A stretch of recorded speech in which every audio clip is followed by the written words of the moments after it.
समुद्र मंथन के दौरान आखिरकार क्यों भगवान शिव ने ही पिया था विष का प्याला। समुद्र मंथन के बीच निकले विष को आखिरकार क्यों भगवान शिव ने ही ग्रहण किया था। क्या भगवान शिव अगर इस विष को ग्रहण नहीं करते और ये विष अगर धरती पर गिर जाता तो क्या सब कुछ समाप्त हो जाता। क्षीर सागर में देवताओं और राक्षसों ने मिलकर अमृत की प्राप्ति के लिए समुद्र मंथन किया। जब समुद्र मंथन शुरू हुआ तो सबको आखिर उस अमृत की तलाश थी जिसे पाने के लिए देवता और दानवों में होड़ मची हुई थी। ऐसे में दोनों ने परस्पर मंथन जारी रखा।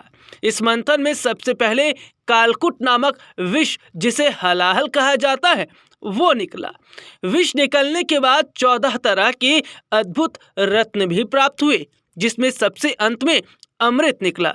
इस मंथन में हलाहल विष कामधेनु गाय, उच्चश्रवा, ऐरावत, कौस्तुभमणि, कल्पवृक्ष, रंभा, देवी लक्ष्मी, वारुणी, चंद्रमा, परिजात पुष्प, 5 जन्य शंख, धन्वंतरी और अंत में अमृत निकला।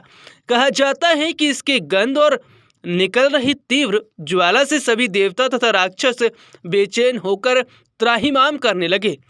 इसे कहीं फेंका नहीं जा सकता था, क्योंकि इस विष का इतना ज्यादा तेज था कि समस्त सृष्टि विनाश हो सकती थी। अब तक हुए इस मंथन में अमृत निकलना बाकी था और देवता और दानव दोनों को समझ नहीं आ रहा था कि इस हलाहल विष का क्या किया जाए। अमृत तो सभी को चाहिए था, ऐसे में इस विष का क्या करें, इस बात की चिंता दोनों पक्षों को सता रही थी। जब देवता और दानवों को कोई उपाय नजर नहीं आया तो सभी मिलकर देवों के देव महादेव के पास सहायता मांगने पहुंचे। उन्होंने महादेव से कहा, महादेव, अब आप ही हम लोगों का कल्याण कर सकते हैं और इस मंथन से निकले विष का क्या उपाय किया जाए, इसे लेकर याचना करने लगे।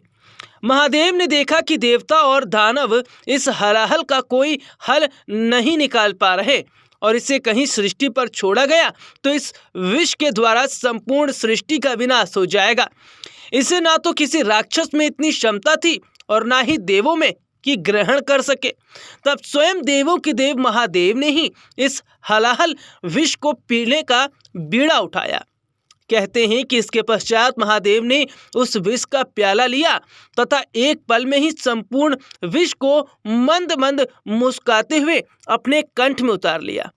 कंठ तक आते आते भगवान महादेव का कंठ नीला पड़ने लगा।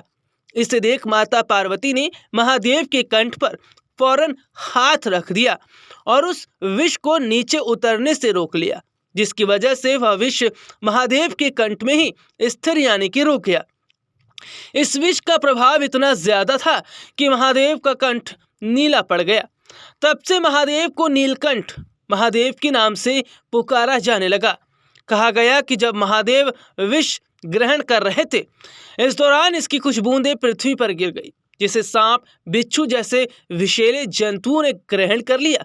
इसीलिए तो महादेव को तीनों लोकों का स्वामी कहा गया है, क्योंकि उस हलाहल विष को पीने की शक्ति किसी भी देवता के अंदर तो छोड़िए और किसी भगवान के अंदर नहीं थी।